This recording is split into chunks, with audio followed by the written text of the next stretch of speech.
udara oleh Amerika Serikat yang memaksa Jepang untuk menyerah dan mengakhiri Perang Dunia Kedua. Hiroshima dibom pada tanggal 6 Agustus 1945 pukul 8.15 pagi, diperkirakan menewaskan sekitar 140.000 orang. Disusul oleh Nagasaki yang dibom 3 hari kemudian pada tanggal 9 Agustus 1945 pukul 11.02 siang, diperkirakan menewaskan sekitar 74.000 hingga lebih dari 75.000.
After falling for 43 seconds, the time and barometric triggers started the firing mechanism.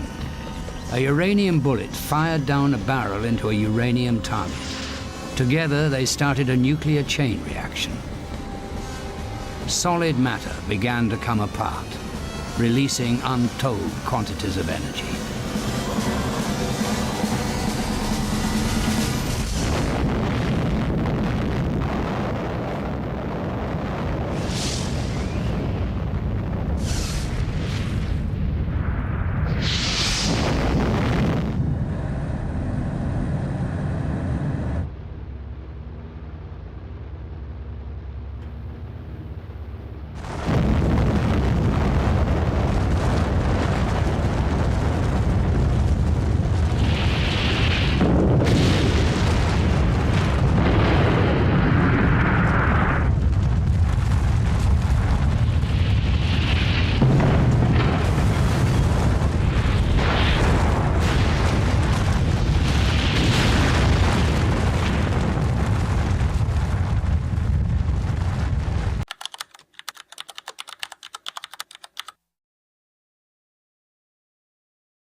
It is my earnest hope, and indeed the hope of all mankind, that from this solemn occasion a better world shall emerge out of the blood and carnage of the past, a world founded upon faith and understanding, a world dedicated to the dignity of man and the fulfillment of his most cherished wish for freedom, tolerance, and justice.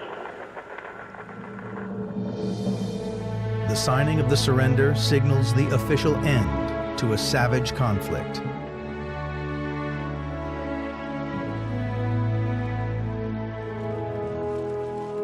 After the Japanese, it's MacArthur's turn. Then come the representatives of 9 other Allied powers. As the Japanese are led away, the victors put on one final display of triumph.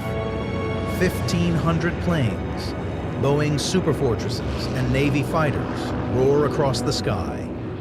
Berita kekalahan Jepang pada tanggal 15 Agustus 1945. Kaisar Hirohito memerintahkan penghentian permusuhan terhadap sekutu. Setelah sebelumnya, yaitu pada tanggal 14 Agustus 1945, sekutu menjatuhkan bom atom di kota Hiroshima dan Nagasaki. Berita tentang gencatan senjata yang dilakukan oleh Jepang ini disiarkan di radio Jepang dari Tokyo. Ternyata siaran tersebut tertangkap di Indonesia dan Sultan Syahrir mendengarnya. Apakah kalian sudah mendengar berita kekalahan Jepang? Belum, benarkah itu apa yang terjadi dengan Jepang? Dari yang terdengar, sekutu telah menjatuhkan bom di kota Hiroshima dan Nagasaki. Oleh sebab itulah Jepang melakukan gencatan senjata. Kalau begitu, kita harus segera memproklamasikan kemerdekaan. Benar itu, Jepang sudah tak ada lagi wewenang di negeri kita. Kita harus memanfaatkan momen ini. Peristiwa Regas Dengklok, perdebatan golongan tua dengan golongan muda. Setelah mendengar berita kekalahan Jepang, Cheiru Saleh segera merencanakan pertemuan dengan anggota golongan muda lainnya untuk membicarakan masalah proklamasi kemerdekaan. Pertemuan ini dilangsungkan di Jalan Pegangsaan Timur No. 17 Jakarta pukul 20.00 WIB.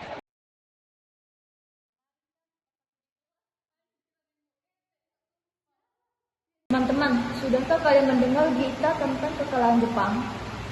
Belum kawan, dari mana engkau tahu tentang itu? Barusan saya dan Sukarni berkumpul dengan Syahrir. Dia mendengar siaran radio Jepang yang mengumumkan berita tentang gencatan senjata itu. Berarti negeri kita saat ini dalam kondisi vacuum of power. Kalau begitu kita harus membagi tugas. Yutana dan Hairul, kalian harus pergi ke kediaman Soekarno untuk menyampaikan kabar ini. Saya dan Mindaris akan memerintahkan pemuda lainnya untuk merebut kekuasaan Jepang. Tempat pengasingan. Kediaman Soekarno, Jalan Pegangsaan Timur 056 Jakarta pukul 22.00 WIB. Terjadi perdebatan serius antara golongan muda dengan Soekarno. Kita harus memproklamasikan kemerdekaan sekarang, Bung. Kalau tidak kenapa? Ini batang leherku. Seret aku ke pojokan itu, golok leherku sekarang. Tidak usah tunggu besok. Tapi ini saat yang tepat, Bu. Jepang sudah kalah oleh sekutu dan tak ada lagi kuasa di negara ini. Harus apa menunggu? Rakyat sudah banyak yang menderita akibat penjajahan ini. Adalah masa yang silam. Belum kita harus menghadapi Belanda yang hendak kembali berkuasa di negeri ini. Jika saudara tidak setuju dengan apa yang saya katakan dan mengira diri saudara telah sanggup menopang kekuatan sendiri, mengapa datang pada Soekarno dan dimintanya untuk proklamasikan kemerdekaan? Apakah kita harus menunggu janji Jepang untuk memerdekakan bangsa ini? Kita bisa, Bung.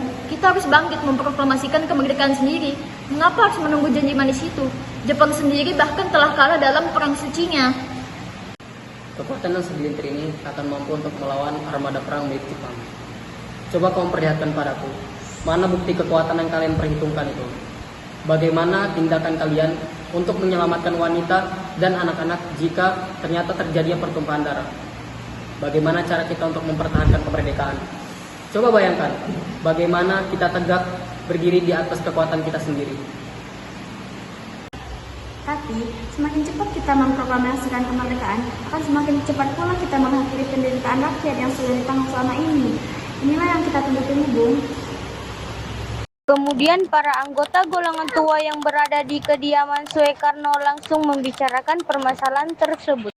Para pemuda menuntut kita memproklamasikan kemerdekaan. Sebaiknya kita tidak gegabah, Bu.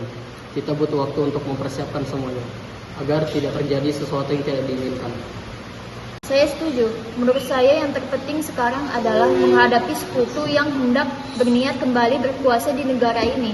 Selain itu, masalah kemerdekaan sebaiknya dibicarakan lagi dalam sidang PPKI 18 Agustus mendatang. Lalu bagaimana dengan pendapat golongan muda? Apa kita abaikan saja? Lalu pula mereka masih muda, pikiran mereka terlalu pendek. Kita harus melihat ke depan, mempersiapkannya dengan matang. Bagaimana nanti jika semuanya berantakan? Bung, berarti kita semua sudah sepakat. Penculikan Soekarno dan Muhammad Hatta oleh para pemuda.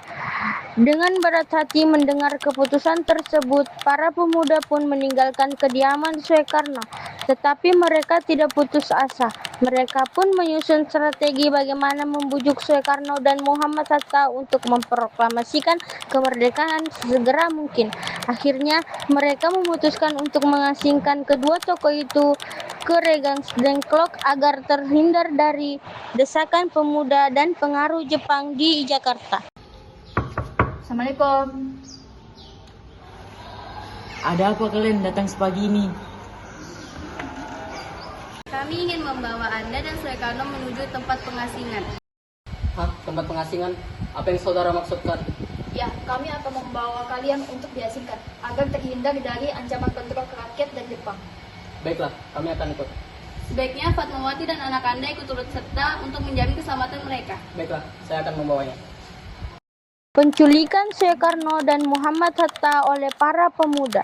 Hilangnya Soekarno dan Muhammad Hatta secara misterius pagi itu menimbulkan kepanikan di kalangan para pemimpin di Jakarta. Peristiwa ini baru diketahui oleh Mr. Ahmad Soebardjo pukul 8.00 pagi. Assalamualaikum. Bung Karno. Kenapa? Gimana Bung Karno? Karena saya rasa. Perundingan Soekarno di Rengas Dengklok. Tenang saudara sekalian, kita selesaikan masalah ini dengan kepala yang dingin. Jangan tegang, oke? Baiklah, kalau begitu mari kita rundingkan di sini.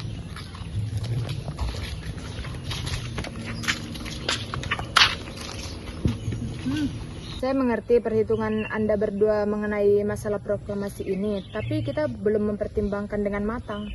Tapi saya percaya kita akan bangkit dari masalah ini dan akan memanfaatkan situasi ini. Kesempatan tidak akan datang dua kali, Bung. Apa yang mereka katakan benar adanya, aku bakal dukung mereka.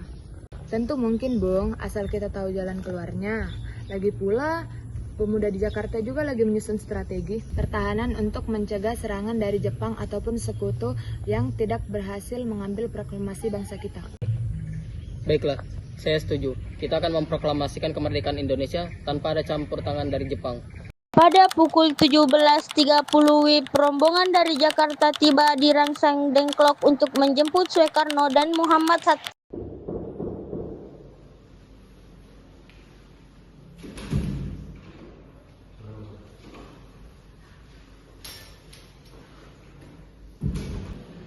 Syukurlah kalian semua baik-baik saja. Jadi bagaimana keputusannya? Kami setuju, kemerdekaan akan dilaksanakan tanpa campur tangan Jepang. Lalu kapan kita akan melaksanakannya? Menurut saya, bagaimana jika besok pasukan pemuda di Jakarta sudah bersiap? Jika mungkin iya, kita akan melaksanakannya esok pagi. Selesailah perundingan di Rengas Dengklok. Semua anggota golongan tua maupun muda kembali ke Jakarta untuk membahas lanjut rencana proklamasi kemerdekaan tanggal 17 Agustus 1945. Rumah Laksamana Maeda, perumusan teks proklamasi tanggal 16 Agustus 1945 pukul 23.00 WIB. Rombongan tiba di Jakarta. Bagaimana kita akan membicarakan naskah proklamasi untuk mendeklarasikan kemerdekaan kita? Kita butuh tempat untuk membahasnya, Bu. Tapi, hari sudah malam dan Jepang tidak mengizinkan kita untuk melakukan kegiatan sekarang. Apalagi jika mereka mengetahui kita akan membicarakan rencana proklamasi. Saya punya ide. Kita akan meminjam rumah perwira Jepang Laksamana Maeda. Rombongan kemudian berangkat ke rumah Laksamana Maeda di Jalan Bojolno 1. Permisi Tuan, atau aman stop. Baiklah, sebentar.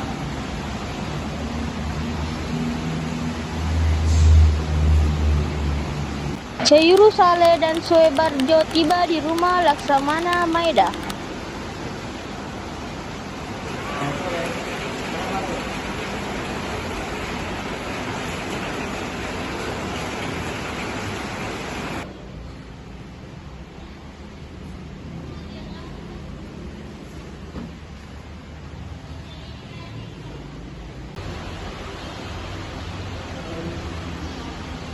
Selamat malam, ada apa pun? Kami perlu tempat untuk membicarakan rencana kemerdekaan yang akan dilangsungkan esok hari. Benarkah itu? Kalau begitu saya turut gembira mendengar kabar ini. Silakan gunakan ruangan yang kalian butuhkan. Saya akan pergi istirahat. Terima kasih, Perwira. Soekarno memerintahkan Sayuti Melik untuk mengetik teks proklamasi.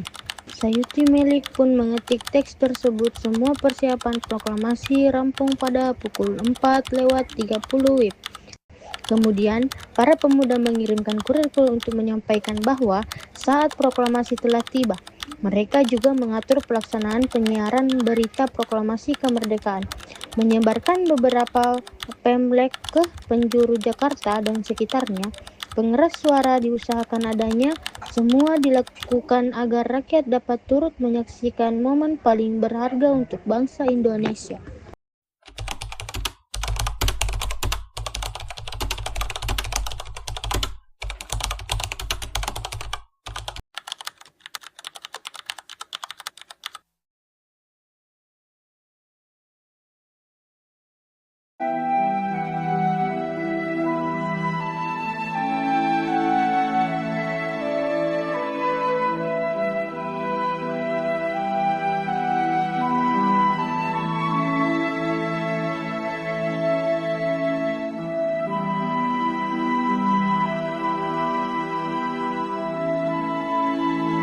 Kemudian dikibarkanlah bendera Sangsaka merah putih. Tanah air ku tidak kulupakan,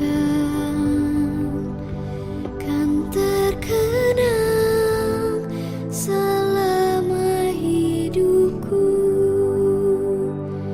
Biarpun saya pergi jauh,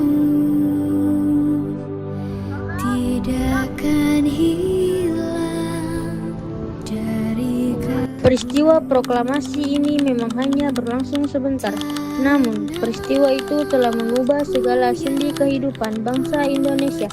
Peristiwa proklamasi kemerdekaan telah menjadi momentum puncak perjuangan bangsa Indonesia.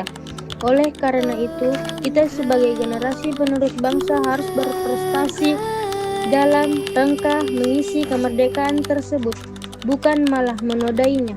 Kita harus bisa membalas budi para perjuang tanah air zaman dahulu dengan cara mempertahankan kemerdekaan ini.